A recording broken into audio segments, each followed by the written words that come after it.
Eh bien, bonjour à tous. Aujourd'hui, nous allons continuer à vous faire profiter de tous les spots et aires de camping-car que nous avons utilisés pendant nos différents séjours. Et cette vidéo sera plus particulièrement faite pour vous faire découvrir donc tous ces spots et aires que nous avons pratiqués pendant notre séjour espagnol entre janvier et mars de cette année, en espérant que ça puisse vous servir à ceux d'entre vous qui iront faire un petit tour par là-bas. Ce que vous voyez derrière moi, ici, c'est une carte de la Sardaigne. La Sardaigne, c'est notre prochaine destination, comme vous pouvez la voir. On est en train d'étudier un petit peu tout ça, tous les points à voir. Enfin bon, on vous en fera profiter quand on y sera, comme d'habitude.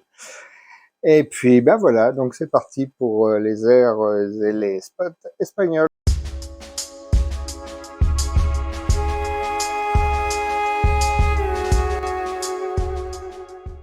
Bien, cette petite partie de la vidéo, là, pour vous situer un peu l'endroit où nous sommes.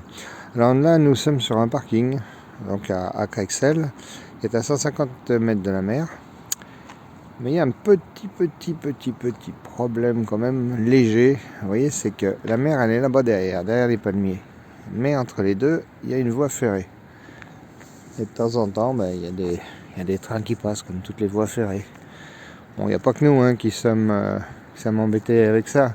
Vous avez, je ne sais pas si vous voyez là-bas derrière, tout au fond, là, il y a une aire de camping-car. Là au bout, derrière celui-ci, c'est encore un camping. Et là-bas, encore à 100 mètres, vous avez encore une autre aire de camping-car. Mais vous voyez, toutes les maisons locatives là, pour les vacanciers l'été, ben, c'est pareil, ils sont pas loin de la voie ferrée. Bon, c'est un petit inconvénient, c'est certain. Mais bon, on est à 150 mètres de la plage, c'est pas mal non plus. Je vais vous faire voir ça un petit peu mieux avec un drone, comme ça vous pourriez mieux vous situer. Mais quand même, je recommande l'endroit. Franchement, on n'a pas été, pas spécialement embêté quoi. Si vous avez deux trains qui passent, ça passe de temps en temps, mais c'est pas, il y a pire. Voilà. Allez, je vous fais voir ça en drone maintenant. Bon, c'est parti pour les images de drone. Ah bah, vous voyez, justement, il y a un train qui vient de passer, là, vous avez vu. Bon, bah, en fait, il n'y en a pas eu tant que ça. Dans la nuit, c'est pas été le cas. À partir de 23h jusqu'à 7h le matin, c'était tranquille. Oh là là, cette horreur d'images avec un drone non stabilisé, quelle horreur.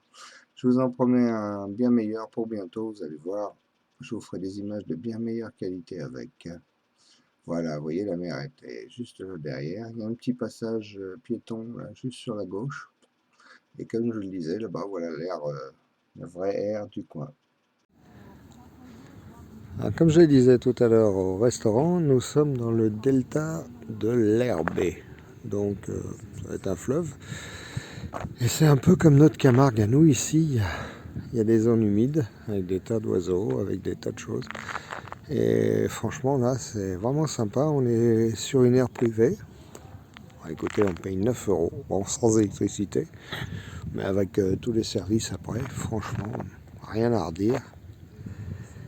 Et on va se promener un petit peu par ici et vous en faire profiter comme toujours. Bonjour les amis, et bien voilà notre spot du soir, Almassora, près de Castellón. Regardez un peu comme le coin est sympa.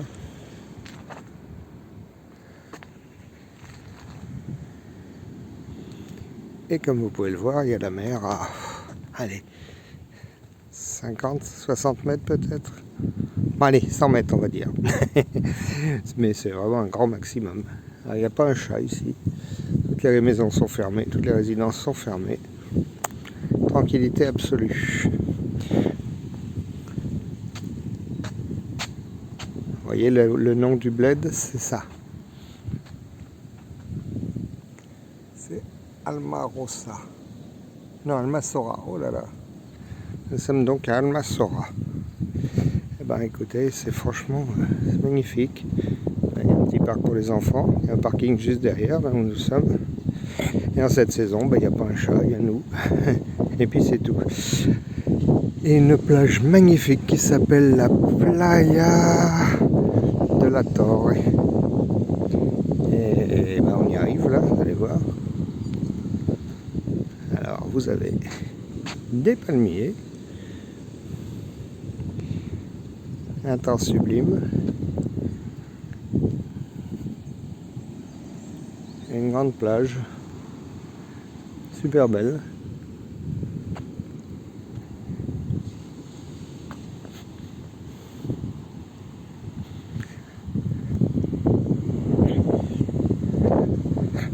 Donc voilà l'endroit en question.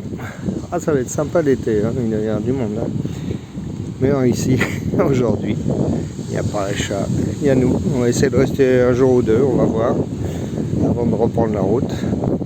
L'endroit est tellement agréable que je pense qu'on va taper l'incruste un tout petit peu. Regardez-moi ça, c'est pas beau ça? Waouh!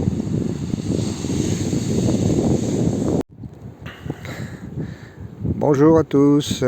Et bien voilà, nous avons passé la nuit sur le parking d'un barrage hydraulique. Une nuit bien tranquille d'ailleurs, vous voyez, on était 4 camping-cars. Je vous marquerai le nom de la commune après, en dessous, parce que je m'en souviens pas. Comme je parle pas l'espagnol, c'est difficile de se rappeler des noms composés. Alors je vous mettrai ça en dessous tout à l'heure. Et puis on va aller sur Grenade tout à l'heure, où il devrait faire cet après-midi 26 degrés, à l'ombre bien sûr, alors au soleil je ne vous dis pas. On va voir ce que ça donne. Allez, à plus. Bonjour à tous, nous sommes depuis 2 jours dans une petite ville qui s'appelle Pariana, qui est à une trentaine de kilomètres au nord de Malaga. Nous sommes installés ici pour quelques jours parce que profiter un peu de la Dolce Vita mais version espagnole. Et il se trouve que l'air là donc est à 10 €, mais c'est un restaurant aussi, propriétaire d'un grand restaurant qui est sympa, que nous allons essayer aujourd'hui. Et d'après tous ceux qui sont ici, qui y sont allés, ils nous ont dit que c'est excellent et c'est pas cher. Voilà. Franchement, on a une vue magnifique sur toute la vallée, je vais vous faire voir ça. Alors l'endroit où nous sommes, si ça intéresse quelques-uns qui vont peut-être venir dans le secteur, ça s'appelle l'Oasis de las Palmeras. Donc à Periana, donc 30 km au nord de Malaga. Et ici, nous sommes sur une montagne, nous sommes à 550 mètres, avec une vue sur la vallée, sur un lac qui est en bas, et au fond, enfin bon là c'est un peu brumeux, on peut pas le voir, mais au fond c'est la mer. Donc voilà, aujourd'hui il fait de nouveau beau, hier c'était gris. C'est la première journée, allez, on va pas dire mauvaise, parce que c'était gris, c'était pas de la pluie, que nous avons depuis que nous sommes en Espagne, et alors surtout en Andalousie.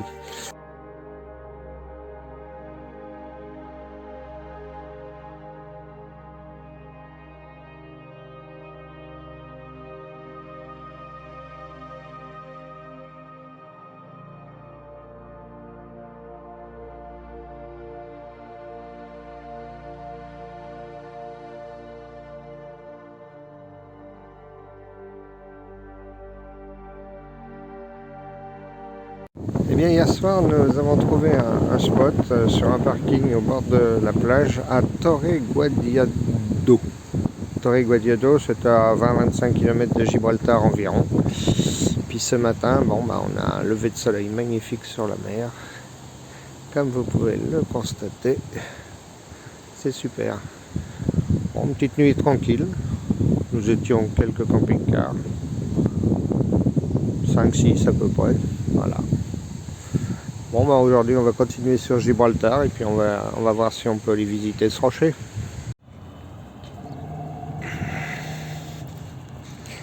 Alors là nous sommes arrivés à Gibraltar. Nous sommes sur une aire de camping-car qui est au bord du port de la Linea de la Concepción. Alors c'est la ville qui est juste avant Gibraltar, et Gibraltar, vous voyez le rocher au fond là-bas. Alors l'avantage c'est que cette aire se trouve sur le port. Et regardez, il y a quand même pire comme endroit. Donc ça coûterait, d'après ce qu'on a vu, 12,50 € pour 24 heures. Et franchement c'est pas mal. On va essayer d'aller visiter Gibraltar.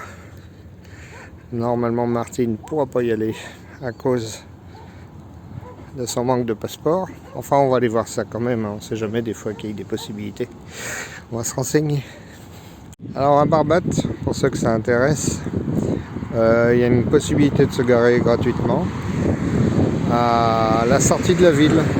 À la sortie de la ville, juste derrière le port. Donc il y a un grand parking où on est toléré, où on ne nous dit rien. Pourtant il y a une aire à 300-400 mètres derrière le port, de l'autre côté, à 12 € la nuit. Là, bon, bah, c'est gratuit. Et on a vu la Guardia Civile tout à l'heure, ça pose absolument aucun problème.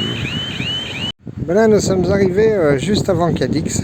On a trouvé un parking où nous sommes tolérés, juste au bord de la plage. Donc le parking est juste là. Voilà, on est là au fond. Si vous voyez, quelque part par là, nous sommes ici. Voilà.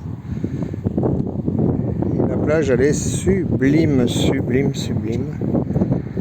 Il y a des gens qui font du kitesurf, il y a des promeneurs. Qu'est-ce que vous voulez de plus? C'est superbe. Bonjour à tous. Et bien là, nous sommes à Cartaya, à une 20-25 km de la frontière portugaise, dans une pinède, un parking dans une pinède, un super spot, je vous conseille. Et nous sommes à 100 mètres de la mer à peine, qui se trouve de l'autre côté de la route. Et vous avez juste la plage qui est en contrebas. Voilà, là-bas où le véhicule rentre.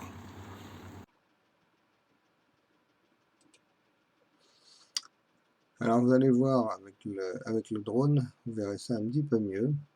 Il y a des pins à perte de vue. Vous voyez, c'est une pinède où il y a de la place. Ça doit servir un peu de parking en été pour la plage qui est derrière.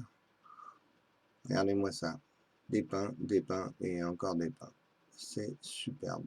L'endroit, franchement, alors là, on y a passé, non, du coup on est resté 3 nuits parce qu'on s'y est trouvé très bien. Vous voyez, la mer est là-bas derrière. Ah, regardez-moi ça, c'est pas beau ça? Donc l'endroit s'appelle El Rompido, c'est sur la commune de Cartaya. Et là, je vous recommande fortement l'endroit, à condition que vous ayez de l'eau. Si vous manquez d'eau, vous avez sur la plage, juste au bout là-bas, vous avez des robinets, donc possibilité de vous ravitailler un peu en eau. Ça nous a bien aidé, nous on a pu faire le plein à plusieurs reprises pendant notre séjour sur place. Enfin voilà, quoi, je vous conseille fortement cet endroit. El Rompido à côté de Cartaya. C'est pas beau ça? Voilà la vue sur ce lac, cette étendue artificielle. C'est pas mal. Il y a une petite base de loisirs là-bas en bas. Ça a l'air d'être sympa. Le fameux barrage qui est ici. Voilà, comme vous pouvez le constater. C'est pas un gros barrage, mais c'est quand même. Et nous, vous voyez, on était installés juste là pour la nuit. Ouais, franchement bien, on a bien dormi, c'était tranquille, c'était calme. Voilà, je vous conseille le spot en question si vous passez dans le secteur. Donc à côté d'Almodóvar del Rio, vous verrez, vous regardez sur la carte, il y a un petit lac. Là, il y a une route qui monte jusqu'au lac. Et puis voilà, et ça c'est l'entrée là où les gens vont travailler sur le barrage. Donc il y a un véhicule qui passe de temps en temps, mais bon, rien de grave. Voilà, je vous recommande le spot, là, sincèrement, c'était bien tranquille. Alors là, on va reprendre la route, puis en fait, on va rentrer tout doucement, mais on va rentrer, quoi, cette fois-ci, vu que le temps ne s'améliore pas, c'est pourri. On a eu 2 mois de soleil, on est bien bronzé, on va rentrer tranquillement.